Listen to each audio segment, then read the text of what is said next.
देखिए आदरणीय श्रोतागण, आयुर्वेद के संदर्भ में विलक्षण, दुर्लभ, अति उपयोगी जानकारी आपके साथ साझा करते रहते हैं। तो इसी कड़ी में एक और जानकारी आपके साथ साझा कर रहे हैं। जो वात रक्त है, गठिया, और जिसे अंग्रेजी में गाउट कहते हैं। देखिए गठिया, गाउट, और इसी तरह से जैसे ग्रंथि होती है उसे ग्लैंड उसमें कहते हैं, इसमें अपना अंग्रेजी में। तो हमारे से ही विद्या सारी वो गई है इसी भारतवर्ष से, और आयुर्वेद ही चिकित्सा उसकी जननी है। तो उसमें जैसे वात रक्त होता है, गठिया रोग जिसे कहते हैं, तो नाम में ही वो रोग का जो विवरण है वो छिपा होता है, कारण भी इसी में है। ये भी एक इसकी विशेषता है जो संस्कृत और हिंदी भाषा की के अर्थपूर्ण शब्द होते हैं, और अर्थ वो जो रहस्य है उसका वो उसमें शब्द में ही छिपा होता है।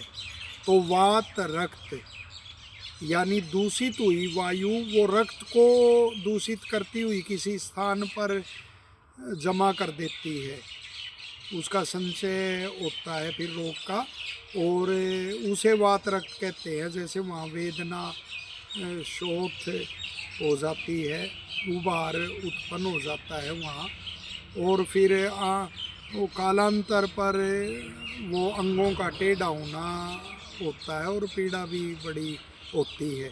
तो देखिए इसमें इसकी पीड़ा की शांति के लिए और अत्यंत उपयोगी हमारी जानकारी इसीलिए है कि मौसम के अनुसार ही उसका उल्लेख करेंगे। जो अब गर्मी का मौसम चल रहा है तो इस दौरान कुछ दिन अवश्य उसको, वात रक्त के रोगी को, गठिया के रोगी को यदि शुगर नहीं है तो गुड़ और अरहर का सेवन अवश्य करना चाहिए। गुड़ जैसे 20 ग्राम के लगभग गुड़ ले सकते हैं, 2 ग्राम अरहर का चूर्ण, और उसका सेवन अवश्य करना चाहिए। साथ ही जो पीड़ा है यदि उस पर लेप करने के लिए जैसे गंभारी है, जौ है, मुलेठी है, तो इनका जो चूर्ण है तो उसको गाय के दूध में उसको रगड़ कर उसका कल्क बनाकर यानी चटनी की तरह बनाकर और वो लेप करना, उससे भी पीड़ा की शांति होती है। फिर जैसे गिलोय का कवात है या त्रिफला का कवात है, तो ये भी कुटकी का कवात है, तो अपनी अवस्था के अनुसार इनका भी कुछ दिन आप सेवन कर सकते हैं। और गिलोय का प्रयोग तो वो तो निर्भीक है, गिलोय का प्रयोग, तो गिलोय के कवात का प्रयोग आप करें। इससे देखना वेदना में शांति मिलेगी, और रोग का भी यदि अत्यधिक विकार नहीं हुआ है तो उसका भी शमन होगा, और वेदना में तो निश्चित तौर पर आपको लाभ होगा।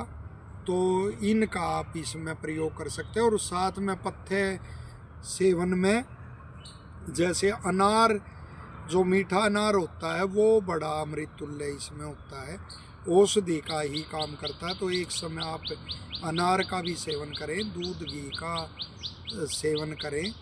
तो इस तरह से ये एक संक्षेप में जानकारी आपको दी, और जो ऋतु चल रही है उसी के अनुसार जानकारी दी। तो आशा है यह उपयोगी और दुर्लभ जानकारी आपको अच्छी लगेगी। और चैनल को आपने सब्सक्राइब नहीं किया तो ऐसी जो लाभदायक जानकारियां हैं उनके लिए आप चैनल को सब्सक्राइब कीजिए।